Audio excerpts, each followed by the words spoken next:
വാരാണസിയിൽ നാമനിർദ്ദേശ പത്രിക സമർപ്പിക്കുന്നതിന് മുന്നോടിയായുള്ള നരേന്ദ്രമോദിയുടെ റാലി ആരംഭിച്ചിരിക്കുന്നു.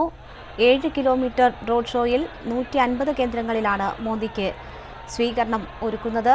എൻഡിഎയിലെ പ്രമുഖ നേതാക്കൾ റോഡ് ഷോയിൽ പങ്കെടുക്കുന്നുണ്ട്.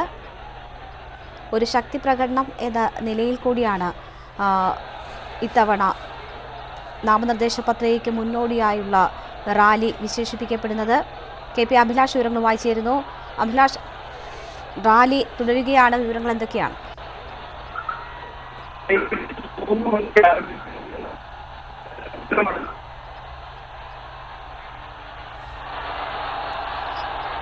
കെ പി അഭിലാഷ് ആണ് വിവരങ്ങൾ നൽകുന്നത്. ടെലിഫോൺ ലൈനിൽ ചില പ്രശ്നങ്ങൾ.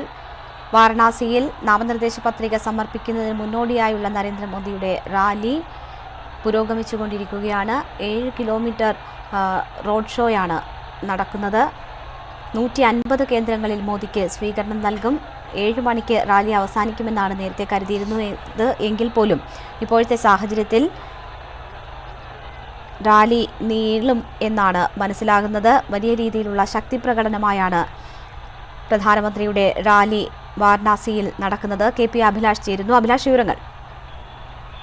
രേണുക, വൈകിട്ട് 3 മണിക്ക് ആരംഭിക്കേണ്ടിയിരുന്ന റാലിയാണ് 2.5 മണിക്കൂറോളം വൈകി ഇപ്പോൾ ആരംഭിക്കുന്നത്.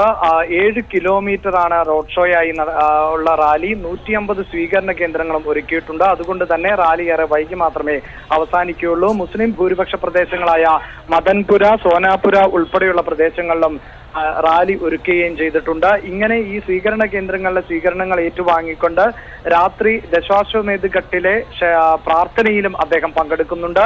ഇതിനോടൊപ്പം തന്നെയാണ് ഗംഗാ ആരതിയും നടത്തുന്നത്. നേരത്തെ നിശ്ചയിച്ച സമയക്രമത്തിൽ നിന്ന് ഏറെ വൈകിയാണ് റാലി ആരംഭിക്കുന്നത് എന്നതുകൊണ്ട് തന്നെ 7 മണിക്കാണ് ദശാശ്വഘട്ടിൽ പ്രാർത്ഥന എന്ന് നേരത്തെ അറിയിച്ചിരുന്നത് എങ്കിലും ഏറെ വൈകുവാനുള്ള സാധ്യതയാണ് കാണുന്നത്. പിന്നീട് ഇന്ന് സ്വകാര്യ ഹോട്ടലിൽ താമസിക്കുന്ന നരേന്ദ്രമോദി പ്രാദേശിക നേതാക്കളുമായി കൂടിക്കാഴ്ച നടത്തുന്നുമുണ്ട്.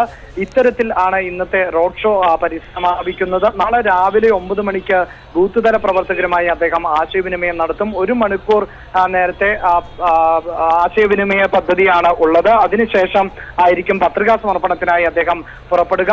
പത്രികാ സമർപ്പണത്തിന് പുറപ്പെടും മുമ്പ് കാലഭൈരവ ക്ഷേത്രത്തിൽ അദ്ദേഹം ദർശനവും നടത്തുന്നുണ്ട്. ഇതിനുശേഷം ആയിരിക്കും പത്രികാ സമർപ്പണത്തിനായി കളക്ടറേറ്റിലേക്ക് പുറപ്പെടുക. കേന്ദ്രമന്ത്രിമാരായ സുഷമ സ്വരാജ്, നിതിൻ ഗഡ്കരി, JP നദ്ദ തുടങ്ങിയവർ അഭിലാഷാണ് വിവരങ്ങൾ നൽകിയത്. മോദിയുടെ റോഡ് ഷോ നടക്കുകയാണ്. സ്വാതന്ത്ര്യ സമര സേനാനിയും ബനാറസ് സർവകലാശാല സ്ഥാപകനുമായ മദൻ മോഹൻ മാളവിയുടെ പ്രതിമയിൽ പുഷ്പാർച്ചന നടത്തിയതിനു ശേഷമാണ് ഇപ്പോൾ റാലി ആരംഭിച്ചിരിക്കുന്നത്.